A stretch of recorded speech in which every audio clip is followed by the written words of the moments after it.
Assalamualaikum warahmatullahi wabarakatuh.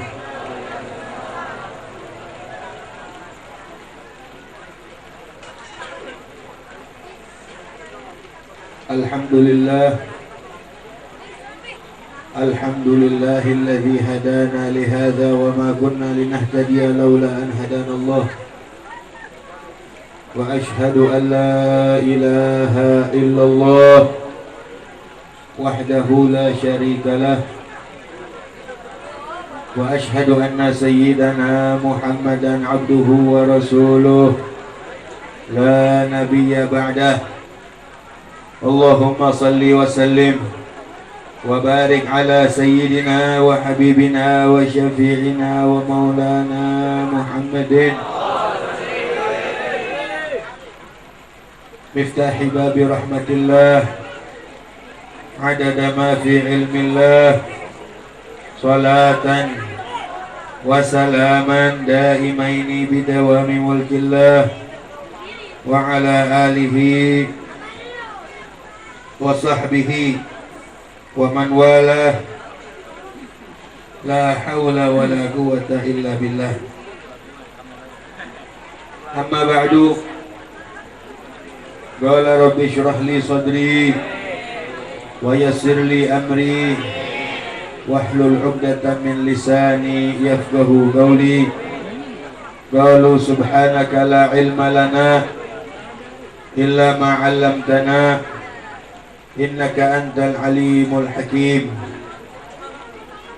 Allahumma arinal haqqa haqqan warzuqna ittiba'ah wa arinal batila batila warzuqna ijtinabah. Qala Allah ta'ala fi kitabihil karim wa huwa asdaqul qailin. Inna Allaha wa malaikatahu yusalluna 'alan nabi ya ayyuhalladzina amanu sallu 'alaihi wa sallimu taslima. Wa qala Rasulullah sallallahu alaihi wasallam, man shalla 'alayya salatan sallallahu alaihi biha 'ashra. Sadaqallah wa sadaqa Rasulullah sallallahu alaihi wasallam.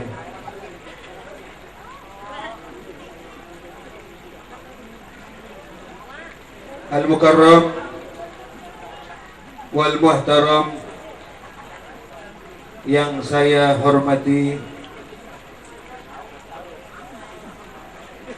Ketua DKM Mushola Rahmatullah Bapak Ustadz Mahmud yang saya hormati, Al-Mukarram wal Muhtaram yang saya hormati Bapak Ustadz Bunan Purnomo SPDI, Al-Mukarram wal Muhtaram yang saya hormati Al-Ustadz Ahmad Zayadi yang datangnya dari Pekopen atau Tambun Selatan, masih di Indonesia.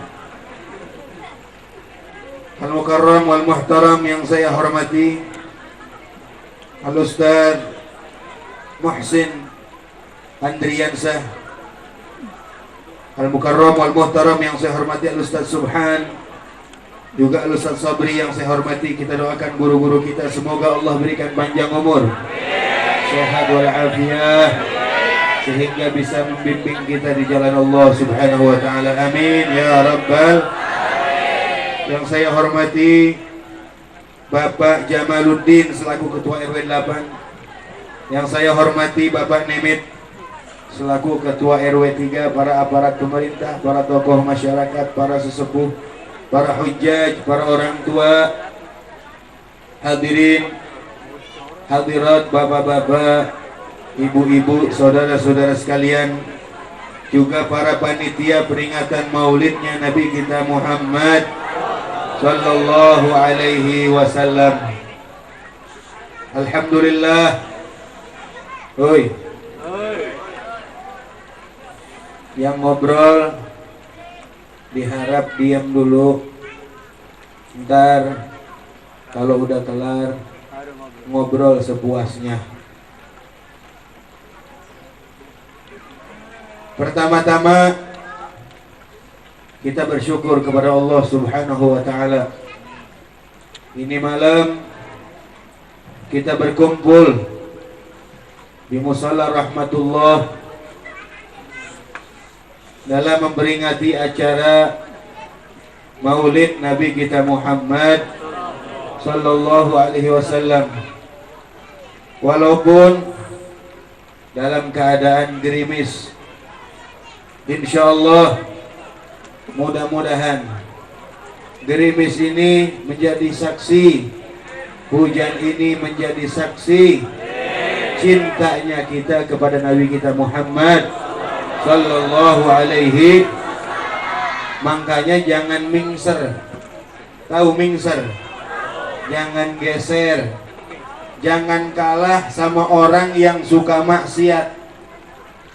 Orang yang suka maksiat kalau hadir konser hujan-hujan dilakonin. Ini kita di jalan hak, di jalan kebenaran. Jangan mau kalah sama mereka. Insya Allah setiap tetes air hujan yang nempel ke badan kita, Allah kawal. Allah suruh kawal setiap tetes hujan yang datang dari langit ke bumi. Siapa-siapa yang terkena tetesannya, maka malaikat yang ngawal air hujan itu akan beristighfar buat dia. Amin ya rabbal alamin. Hadirin hadirat, bapak-bapak, ibu-ibu, saudara-saudari sekalian,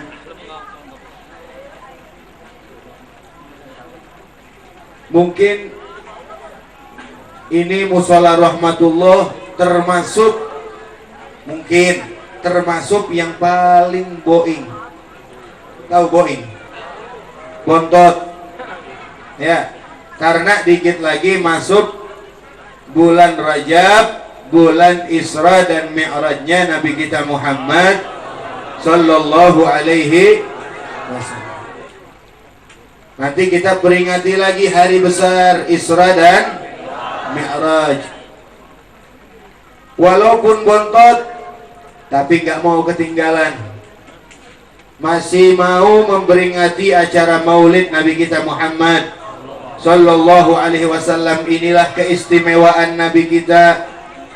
Walaupun sudah lewat jauh hari lahirnya tanggal 12 Rabiul Awal, mungkin 3 bulan yang lalu, tapi masih banyak, bukan di Musalla Rahmatullah doang, masih banyak masjid, musalla, majelis taklim yang terus memperingati acara Maulid junjungan kita Nabi besar Muhammad sallallahu alaihi wasallam.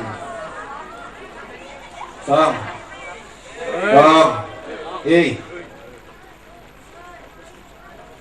Ngobrol pakai mic nih. Jadi ente ngobrol, saya diam. Hadirin hadirat, bapak-bapak, ibu-ibu, saudara-saudara sekalian, salah satu keistimewaan Nabi kita Muhammad sallallahu alaihi wasallam, beliau lahir di tanggal 12 Rabiul hari apa? Hari Senin, tahun gajah. Wafat atau intaqala ila rahmatillah, pulang ke rahmat Allah subhanahu wa ta'ala pun sama tanggal 12 Rabiul Awal, di umur yang ke-63 tahun. Nabi kita Muhammad sallallahu alaihi wasallam pulang ke rahmat Allah tanggal 12 Rabiul sama hari Senin sama. Jadi Rasulullah lahir 12 Rabiul Awal hari Senin, wafat juga atau intaqala ila rahmatillah, sama hari Senin juga tanggal 12 Rabiul. Berapa umur beliau? 63. Di dalam satu riwayat, tidak ada manusia dari zaman Nabi Adam sampai hari kiamat yang wafatnya seperti Nabi kita Muhammad sallallahu alaihi wasallam. Nggak ada. Itu yang ngobrol, astagfirullah. Pakai mic nih, kasih mic tuh hadroh. Yang ngobrolnya pakai mic, diam dong. Ntar dikasih obat nyamuk nih. Jangan berisik ya, ntar ngobrol dah sepuasnya, teriak. Jangan cuma ngobrol, teriak ntar. Ya. Ntar giliran udahan nih, nggak ngobrol. Giliran udahan, nggak khusyuk makan. Makan pantar ya? Makan nggak ntar kira-kira? Makan ntar, tenang aja, jangan berisik ya. Boleh berbicara tapi jangan pakai mulut. Ngobrolnya pakai hati aja. Sampai mana? Gue lupa kan? Sampai mana tuh? 63 tahun. Apa? 63 tahun. Rasulullah wafat di umur yang ke-63 tahun. Wafat bukan kayak kita. Kalau Rasulullah intaqala ila rahmatillah, intaqala ila magamin a'la. Rasulullah pindah ke kedudukan yang lebih tinggi dari sebelumnya. Makanya kata Sayyidina Abu Bakar radhiyallahu anhu apa? Hayatukum wa mamatukum tibtum ya Rasulullah. Tabat hayatuka wa mamatuka ya Rasulullah. Hidup dan wafatmu dua-duanya sama-sama bagus. Rasulullah di masa hidup bagus buat kita. Di masa beliau intaqala ila rahmatillah pun bagus buat kita, Pak. Kenapa bagusnya? Karena Rasulullah sampai saat ini nih, setiap hari Jumat disodorkan amal umatnya oleh Allah Subhanahu wa ta'ala. Setiap hari Jumat malaikat ngadep, ya Rasulullah, ini amal umatmu nih. Umpama orang kelapa 2, Bapak Fulan bin Fulan, dihadapin, semuanya dihadapkan di hadapan Rasulullah, amal umatnya semua. In wajada khairan hamidallah. Kalau amal umatnya Nabi dapatkan bagus, Nabi memuji kepada Allah Subhanahu wa ta'ala, bersyukur, alhamdulillah umatku ni Fulan bin Fulan sholatnya rajin, ibadahnya rajin. Girang, dibanggain depan nabi-nabi yang lain tuh, Pak, dibanggain kita. Wa in wajada ghaira dzalik, kalau yang Nabi dapatkan bukan ibadah tapi kebalikannya perbuatan istighfarullah, Nabi minta ampun kepada Allah. Nih ya Rasulullah, amal umatmu nih, lihat umatmu nih, Fulan bin Fulan, orang kelapa 2, orang pada ngaji, dia mah mojok berempat main gaplek tuh. Ada itu, Pak. Apa yang Nabi lakukan? Istighfarullah, Nabi minta ampun sama Allah. Nabi minta ampun sama Allah supaya ini dosa umatnya yang maksiat diampuni oleh Allah Subhanahu. Makanya jangan kita berbuat maksiat yang bikin Rasulullah malu di hadapan para anbiya yang lain. Jadi hidupnya Nabi bagus, wafatnya juga bagus. Dan dalam satu riwayat tidak ada manusia dari zaman Nabi Adam sampai hari kiamat yang wafatnya seperti Nabi kita Muhammad sallallahu alaihi wasallam. Ada. Kenapa tidak ada? Karena di dalam riwayat ketika hari-hari Nabi mau wafat, malaikat Israel diperintahkan oleh Allah Subhanahu wa taala, "Ya Israel, tengokin kekasihku Muhammad." Datang kepada Muhammad. Dia lagi sakit. Tengokin. Malaikat Israel suruh tengokin. Udhu. Tengokin dia. Dia lagi sakit. Memang Nabi kita Muhammad sallallahu alaihi wasallam di dalam riwayat sebelum Nabi wafat, Nabi sakit masdud, sudah humma, meriang, pusing. Rasulullah sakit, kurang sehat, sakit, ya. Bukan tidak, artinya sifat jaiz bagi para nabi terkena sifat-sifat kemanusiaan. Basyarun, nabi manusia, kadang-kadang sakit, ya, kadang-kadang sedih, makan, minum. Sengaja Allah kirimkan para utusan-utusan Allah, manusia dalam bentuk manusia, mereka manusia agar bisa berdakwah di jalan Allah Subhanahu, menyampaikan risalah Allah. Kalau rasul-rasul Allah, utusan Allah, para malaikat, artinya sesuatu yang tidak wajar lagi. Tapi Allah kirimkan utusan Allah dari bangsa manusia. Kata Allah dalam Al-Quran, "Laqad ja'akum rasulun min anfusikum." Jadi kadang-kadang Rasulullah sakit, kadang-kadang sedih, kadang-kadang gembira. Iya, sifat kemanusiaan. Cuman sakitnya Rasulullah enggak kayak kita. Sedihnya Rasulullah enggak kayak kita. Sakit kadang-kadang ngeluh. Iya, banyakan ngeluh.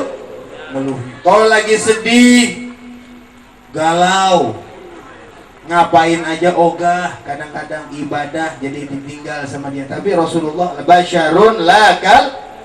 Di dalam riwayat Sayyidina Abdullah bin Mas'ud ketika itu nengokin Nabi kita Muhammad sallallahu alaihi wasallam. Kata beliau, dakhaltu ala Rasulillah sallallahu alaihi wasallam wa huwa yu'aq. Aku masuk ke rumah Nabi sallallahu alaihi wasallam. Nabi dalam keadaan panas badan, wa huwa yu'aq. Panas badan Nabi kita Muhammad sallallahu alaihi wasallam. Famasastuhu, kemudian aku pegang badan Rasulullah.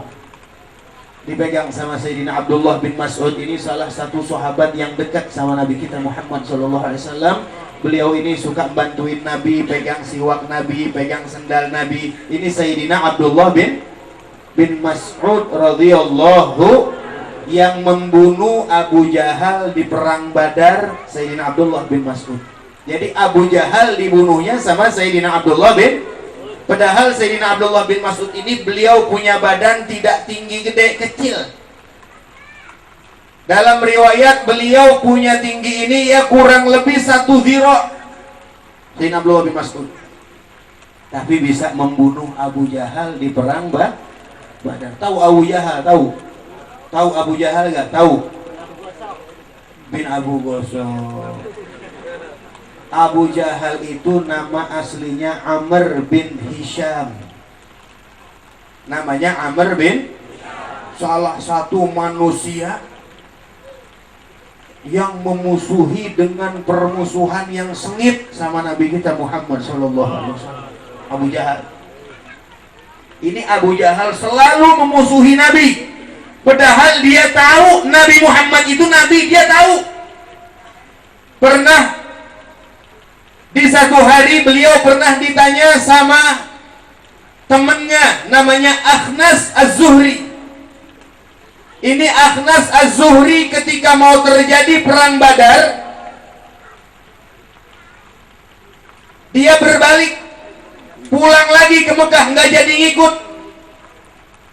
Karena sebelum perang Badar ini banyak kejadian-kejadian yang menunjukkan orang-orang kafir akan kalah. Banyak sudah kejadian-kejadian nih yang diramalkan orang kafir bakal. Perang Badar adalah perang yang pertama, perang besar yang pertama yang dilakukan oleh umat oleh Nabi kita Muhammad SAW beserta para sahabat. Kaum muslimin pada saat itu 313 orang. Orang kafir kurang lebih antara 900 sampai 1000 orang.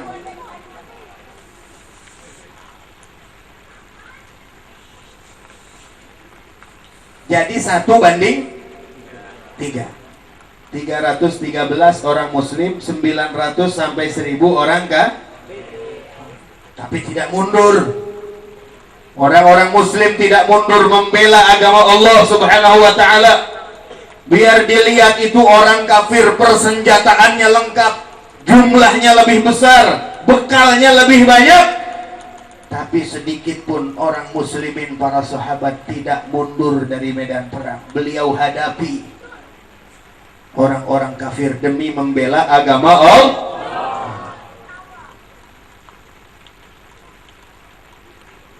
Sebelum terjadi perang Badar, Akhnas ini nanya sama Abu Jahal, "Ya Abu Jahal, sini saya pengen ngobrol sama ente. Ini sebelum perang terjadi nih saya pengen 4 mata, baini wa bainak, antara saya dan engkau. Jangan ada orang lain tahu. Pendapat ente tentang Muhammad bagaimana?" Kalau mereka manggil nama Muhammad aja, soal orang kafir manggil nama Nabi Muhammad, gak ada akhlak, gak ada adab. Apa kata Abu Jahal? Begitu ditanya sama Akhnas, bagaimana pendapat ente tentang Muhammad? Abu Jahal bicara, Muhammad itu nabi, nabiyun shadiqun, tidak pernah aku dengar dari mulutnya perkataan-perkataan yang bohong. Aku percaya dia nabi, aku tahu dia utusan Allah. Bayangin coba, Abu Jahal tahu dia Rasulullah adalah Nabi Muhammad ialah utusan Allah. Tapi bagaimana mungkin kita akui dia sebagai Rasul? Akhirnya ntar Ka'bah itu, Mekah itu dikuasai sama Bani Hashim beserta keluarganya. Kita nggak bisa ngapa-ngapain lagi, kita nggak dapat jatah, nggak bisa ngurusin kepengurusan Kak. Ini sifat hasud dan sifat serakahnya Abu Jahal menutupi mata hatinya sehingga tidak beriman sama Nabi kita Muhammad sallallahu alaihi wasallam. Abu Jahal, Amr bin Hisham, julukannya Fir'aunnya Nabi Muhammad. Kalau Fir'aunnya Nabi Musa ketika mau tenggelam, ketika nyawa itu berada di tenggorokan, dia masih mengucapkan amantu billah walaupun imannya tidak diterima sama Allah. Tapi Abu Jahal, Fir'aun di zaman Nabi Muhammad, ketika mau dipenggal sama Sayyidina Abdullah bin Mas'ud lehernya, apa kata dia? Bilangin sama Muhammad, sebagaimana aku musuh sama dia di dunia, aku tunggu nanti aku musuh juga sama dia di akhirat. Abu Jahal namanya Amr bin, bukan paman Nabi, bukan. Kalau paman Nabi namanya Abu Lahab. Kalau Abu Jahal bukan paman Nabi, Amr bin Hisham Al-Makhzumi dari Bani Makhzum. Sama turunan Quraisy juga, cuman engkongnya beda dia mah. Bani Makhzum. Paham insyaallah Pak ya? Kita biar tahu sejarah Islam supaya menguatkan iman kita, supaya menguatkan iman kita, apalagi di perang Badar nih Pak, orang-orang muslimin, orang-orang mukminin, dia bela agamanya sampai tetes darah penghabisan. Dia tidak peduli hartanya akan hilang, dia tidak peduli nyawanya akan hilang, yang penting dia bela agama Islam sampai mati. Bahkan di dalam perang Badar ada satu sahabat lagi pegang korma, lagi makan korma. Beliau tanya sama Rasulullah SAW, "Ya Rasulullah, apakah ada penghalang yang menjadikan aku masuk ke dalam surga apabila aku hadapi orang kafir pada saat ini?" Tidak ada. Kata Rasulullah, tidak ada penghalang antara kamu dan surga kecuali mati. Langsung dia lempar kormanya. Kalau hanya korma ini bisa memanjangkan umur saya, menjadikan aku jauh dari surga, menjadikan aku lama masuk surga, mendingan aku buang. Langsung dia hadapi orang kafir, terbunuh di perang Badar, mati syahid, langsung masuk ke dalam surganya Allah Subhanahu. Jadi kalau berjuang di dalam Islam, Pak, jangan takut mati. Bela nih iman kita, akidah kita nih jaga. Nih akidah iman jaga. Jangan cuman disodorin harta sedikit aja udah dijual tuh iman. Apa yang mau kita apa yang bakal kita jawab nanti di hadapan Allah. Nabi SAW sudah mengatakan nanti di akhir zaman banyak orang yang pagi hari dalam keadaan muslim, sore hari dia kafir. Sore hari dia muslim, pagi hari dia kafir, tapi dia tidak merasa. Banyak orang nanti akhir zaman, kata Nabi kita Muhammad SAW. Banyak, Pak, zaman sekarang orang yang menjual imannya. Dia tidak lihat perjuangan Rasulullah, dia tidak lihat perjuangan para sahabat. Rasulullah pernah tidak makan 3 hari, nahan rasa lapar 3 hari. Sampai beliau diganjel pakai batu perut beliau, padahal beliau Nabiullah, Nabi Muhammad SAW. Pernah gak kita nggak makan 3 hari? Pernah gak? Pernah gak? Kalau susah-susah dikit hidup di dunia wajar. Jangan susah-susah dikit kita relakan tuh agama kita dimainin sama orang-orang kafir. Jaga akidah kita biar kuat, para hadirin, terutama anak-anak kita, didik mereka. Alimu auladakum fa innahum makhluquna li zamanin ghairi zamanikum. Jaga anak-anak kalian, didik anak-anak kalian agama, karena mereka diciptakan oleh Allah Subhanahu wa taala di satu zaman yang bukan zaman kalian. Kalau zaman ini aja sudah bobrok, bagaimana nanti di zaman anak-anak kita? Didik agamanya, ajarkan mereka akhlak, ajarkan mereka Al-Quran, ajarkan mereka cinta kepada Nabi Muhammad Sallallahu Alaihi. Akidah mereka biar kuat, sehingga nanti kalaupun ada air yang deras sampai, dia tidak bakal hanyut, dia kuat. Artinya godaan dari segala macam akidah sesat yang nyampai kepada dia bisa tahan, dia bisa tolak itu semua karena akidahnya sudah kuat. Ini yang menjadikan kita selamat dunia akhirat. Jangan gegares aja yang dipikirin. Oi, jangan gegares. Ini kadang-kadang umat Islam kalau giliran BBM dinaikin, demonya sampai habis-habisan. Dari pagi sampai sore kagak bergerak.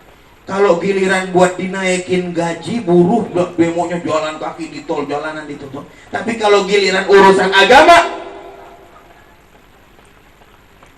tempo-tempo pada bekia-kia. Udah biarin dia aja sama, gua wakilin. Tempo-tempo begitu, Pak. Ya, giliran agama diacak-acak, dia nggak peduli. Padahal Rasulullah SAW kalau urusan pribadinya diganggu, beliau nggak marah. Tapi kalau urusan agama diganggu, tidak ada yang marah semarah Nabi kita Muhammad SAW. Jangan, Pak. Kita diperintahkan sama Allah Subhanahu wa taala untuk berbuat baik kepada orang kafir. Oh, Nabi suruh. Nabi bilang, man adza dhimmiyan khasamtuhu yaumal qiyamah. Barang siapa orang yang mengganggu kafir dhimmi, kafir yang hidup berdampingan dengan muslim, maka aku akan debat sama dia nanti di hari kiamat. Toleransi, Nabi ajarkan toleransi itu, Pak. Lebih dari yang mereka katakan yang hak asasi manusia. Nabi ini udah manusia yang paling super ngajarin hak asasi manusia. Toleransinya ada batasnya di dalam Islam. Ini hati-hati para hadirin jamaah sekalian. Kita lagi dijejelin nih ideologi-ideologi yang menyesatkan kita. Kenapa orang kita ganggu mau ibadah? Kenapa orang mau ibadah kita ganggu? Dia tidak lihat di Bali, dia tidak lihat di Poso. Orang-orang muslimin mau bikin rumah ibadah, susahnya minta ampun dia kagak tahu. Nah, ini hati-hati para hadirin jamaah sekalian. Kadang-kadang mereka orang ini memang nyari orang Islam supaya apa? Supaya berbuat anarkis. Entar akhirnya media nih Islam apabila anarkis di center. Nah, ini medianya semua pro Yahudi. Medianya semua pro Yahudi. Kalau giliran yang jelek di center. Giliran acara-acara begini nih maulid ada gak? Ada. Nah, ini hati-hati para hadirin jamaah sekalian. Saya bukan memprovokasi, bukan. Saya ingatkan sama para hadirin, jangan kita terlena dengan urusan dunia ini, jangan. Kita pikirkan Nabi kita Muhammad SAW. Berjuang kita pikirkan Wali Songo yang mengislamkan Indonesia, susah payah mereka berjuang. Tidak gampang para hadirin jamaah sekalian. Ini hidayah mahal. Kalaupun kita mau tukar dengan dunia seisi-isinya, nggak bakalan orang bisa beli hidayah. Ini hidayah mesti kita jaga. Iman dan Islam kita jaga sekuat-kuatnya. Jangan sampai goyang. Karena sekarang kristenisasi ini lagi gencar, apalagi daerah Bekasi. Saya sayang sama para hadirin. Jadi seperti itu, kita kembali kepada cerita awal. Jadi Rasulullah Sallallahu Alaihi Wasallam, tidak ada manusia yang wafatnya seperti Nabi kita Muhammad Sallallahu Alaihi. Ketika Rasulullah mau wafat, malaikat Israel datang ke rumah Nabi Muhammad Sallallahu Alaihi Wasallam, mengetuk pintu. Assalamualaikum ya ahlan risalah, ya ahlan nubuwah. Malaikat Israel ngetuk pintu. Kemudian Sayyidatuna Fatimah ada di dalam. Sayyidatuna Fatimah ditanya sama Rasulullah Sallallahu Alaihi Wasallam. Rasulullah sedang sakit panas. Tadi diriwayatkan Sayyidina Abdullah bin Mas'ud megang Nabi kita Muhammad SAW, beliau panas badannya. Kata Sayyidina Abdullah bin Mas'ud, innaka tu'aku wa'kan syadidan ya Rasulullah, sesungguhnya engkau ini punya penyakit panas yang banget panasnya nih. Kata Nabi, ajal, inni u'aku kama yu'aku rajulani minkum. Aku diberikan sakit panas seperti dua orang dari kalian. Jadi double. Karena Rasulullah, para Nabiullah, para Anbiya ini kalau dikasih ujian double sama Allah Subhanahu wa ta'ala. Ketika malaikat Israel turun mengetuk pintu, nanya Rasulullah kepada Sayyidatuna Fatimah Zahra, wahai anakku, ya binti, wahai anakku, tahu gak tuh siapa yang ngetuk pintu di depan? Kata Sayyidatuna Fatimah, enggak tahu ayah. Saya nggak tahu siapa yang ngetuk pintu. Kata Rasulullah Sallallahu Alaihi Wasallam, tuh yang ngetuk pintu, yang bikin anak jadi yatim, yang bikin seorang perempuan, seorang istri jadi janda, itu pencabut nyawa. Hadzimil ladzat, kata Rasulullah SAW. Itu pencabut nikmat, pencabutnya nyawa. Disuruh masuk sama Nabi kita Muhammad SAW. Masuk Israel, masuk malaikat Israel nih Pak, masuk mau nyabut nyawa Nabi Sallallahu Alaihi Wasallam, ngetuk pintu. Setelah masuk ditanya sama malaikat, sama Rasulullah SAW, ada apa ya Israel? Berkata malaikat Israel, ya Rasulullah, Allah kirim salam, Allahu yugri'ukas salam, Allah kirim salam sama engkau. Aku datang kemari suruh nengokin, katanya engkau lagi sakit ya Rasulullah. Kemudian aku disuruh nanya sama Allah, engkau udah mau pulang apa belum? Ditanya dulu sama malaikat Israel, engkau udah mau pulang apa belum? Ada gak orang Kelapa Dua mau dicabut nyawanya begitu tuh? Ada gak kira-kira? Ada gak? Bapak Anu bin Anu udah mau pulang apa belum? Jawabnya apa? Belum. Malaikat, ntar aja dulu dah, biar yang sakit payah banget gak mau mati. Mau gak mati? Mau gak mati? Mau gak mati? Surga nih jaminannya mati di sini. Mau gak? Mau gak? Bener. Ada orang yang ngambek, gua hidup begini-gini amat sih, kalau begini yang gua mati aja dah. Contoh malaikat Israel turun, benar sekarang mati. Enggak, bercanda malaikat, bercanda saya. Ada kan orang tempo-tempo ngambek begitu ngomongnya tuh. Lah kalau malaikat Israel ngadepin ini mah ogah juga. Enggak ada orang yang berani sama mati berani, jangan, takut juga jangan. Kata Imam Ali, orang takut dari rahmat, lari dari rahmat, takut akan hak. Tapi lari dari rahmat maksudnya lari dari hujan. Takut sama hak artinya takut sama yang benar, yang pasti datang, yaitu mati. Nggak ada orang mau mati. Bahkan kata Nabi, la tatamannawul mauta, jangan engkau berangan-angan mati. Nggak boleh, sama Nabi dilarang. Jangan kita berangan-angan mati. Gua pengen mati, nggak boleh Pak. Minta sama Allah, fas'alullah as-sihhata wal afiyah wa tulul umur. Minta sama Allah biar sehat, afiat, panjang Karena orang mungkin panjang umur dalam ibadah, insya Allah di hari kiamat nanti magomnya lebih tinggi, derajatnya lebih tinggi, surganya juga lebih nikmat. Jadi Rasulullah waktu ditawarkan oleh malaikat Israel, kata malaikat Israel, ya Rasulullah, Allah kirim salam, udah mau pulang apa belum? Nabi tanya dulu, ya Israel, mana kekasihku? Mana kekasihku Jibril? Iya, Nabi nanyain malaikat Jibril. Ini yang datang malaikat Israel. Malaikat Jibril nggak mau ngikut, nggak tega ngadepin Rasulullah, bakal dicabut nyawanya. Malaikat Jibril nungguin di langit pertama, ngedekor langit pertama, menyambut ruh Nabi kita Muhammad sallallahu alaihi wasallam. Didekor tuh langit, tambah dekorannya. Karena afdhalul makhlukin, afdhalul anbiya, paling afdhalnya makhluk bakal datang. Kata malaikat Israel, Jibril lagi di langit pertama ya Rasulullah, lagi mau menyambut ruh. Panggil. Dipanggil malaikat Jibril. Kalau udah dipanggil sama Nabi nurut. Ya, malaikat Jibril Pak, hatta depan Rasulullah, hatta malaikat takut sama Nabi. Saking haibah wibawanya Nabi kita Muhammad sallallahu alaihi wasallam. Nunduk. Malaikat Jibril alaihis, malaikat yang paling afdal datang kepada Nabi, nggak langsung ngadep, duduk begini dulu, jauh duduknya. Apabila disuruh sama Nabi, udnu ya Jibril, udnu ya Jibril, mendekat, baru malaikat Jibril dekat ngerangkah begitu.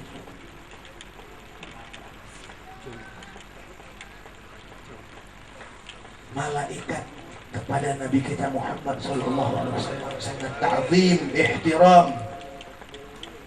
Panggil Jibril, dipanggil sama malaikat Israel. Malaikat Jibril begitu pas panggil Jibril, langsung sampai Pak malaikat. Iya, kalau kita manggil orang kan kayak motor dulu, panggil si Anu, setengah jam baru nyampe. Ini malaikat panggil Jibril, langsung. Ada apa ya Rasulullah? Ada apa ya Muhammad? Kata Rasulullah, aku mau wafat. Aku mau ninggalin dunia ini. Kata Rasulullah, kalau aku sudah enggak ada, bagaimana nanti umatku ya Jibril? Siapa yang akan membimbing mereka? Siapa yang akan ngurusin mereka? Rasulullah mau wafat, perhatiin umatnya Pak. Kita ini diperhatiin sama Nabi kita Muhammad sallallahu alaihi wasallam. Bagaimana keadaan umatku ya Jibril? Apa kata malaikat Jibril alaihissalam? Jangan takut ya Rasulullah, jangan takut ya Muhammad. Setiap hari aku akan turun ke langit pertama. Setiap hari aku akan turun ke langit pertama. Di dalam maulid dikatakan, Karimun basato li khalqihi bisato karamihi wal yanzilu fi kulli lailatin ila sama'id dunya. Setiap hari aku akan turun ke langit pertama, aku akan tawarkan umatmu. Itu pun perintah Allah, perintahkan aku untuk turun langit pertama, menawarkan umatmu. Hal min mustaghfirin, hal min taib. Siapa yang mau beristighfar, siapa yang mau tobat, siapa yang punya hajat, siapa yang mau punya keperluan, minta sekarang malam. Setiap malam malaikat Jibril turun Pak. Jadi bagi kita yang punya dosa, banyak dosa, minta ampun setiap malam. Karena Allah subhanahu wa ta'ala akan mengampuni dosa-dosa umat Nabi Muhammad sallallahu alaihi wasallam dan memberikan mereka taubat malam yugharghir, selama nyawa belum sampai tenggorok. Kalau umat Nabi sebelum Nabi Muhammad, kalau taubat belum setahun, belum sah. Mesti taubatnya jangan sampai ada setahun dari kematiannya. ada yang sebulan, ada yang seminggu, tapi Rasulullah SAW umatnya, barang siapa yang tobat nyawanya belum sampai tenggorokan masih diterima oleh Allah Subhanahu, dan Allah meninggalkan dua perkara, Al-Quran dan sunnahnya Nabi Muhammad sallallahu alaihi. Man in tamassaktum bihima lan tadillu abada. Barang siapa orang yang berpegang teguh kepada Al-Quran dan hadis, dalam satu riwayat kepada Al-Quran dan keturunan Rasulullah sallallahu alaihi wasallam, insyaallah tidak bakal sesat selamanya. Amin ya rabbal. Jadi dua udah kita nih pegang, Al-Quran dan sunnahnya Nabi kita Muhammad sallallahu alaihi wasallam. Sunnahnya para sahabat. Kata Nabi, alaikum bisunnati wa sunnatil khulafa'ir rasyidin min ba'di. Pegang teguh, haruslah untuk kalian memegang sunnahku di akhir zaman nih. Setelah Nabi wafat, pegang sunnah Nabi dan sunnah para sahabat. Wa 'addu 'alaihi bin nawajid, dan pegang erat-erat, jangan sampai lepas. Ikuti ahlu sunnah wal jamaah. Insyaallah hidup kita selamat dunia akhirat. Amin ya rabbal alamin. Para hadirin jamaah sekalian, ini yang dapat saya sampaikan. Mudah-mudahan ada manfaatnya, dan mudah-mudahan insyaallah diampuni dosa kita oleh Allah Subhanahu wa taala. Dengan berkahnya ini malam kita hadir maulid, mudah-mudahan menjadi saksi nanti di hari kiamat kita mendapatkan syafaat dari Nabi kita Muhammad sallallahu alaihi wasallam. Amin ya rabbal alamin. Hadanallahu wa iyyakum ajma'in. Assalamualaikum warahmatullahi wabarakatuh.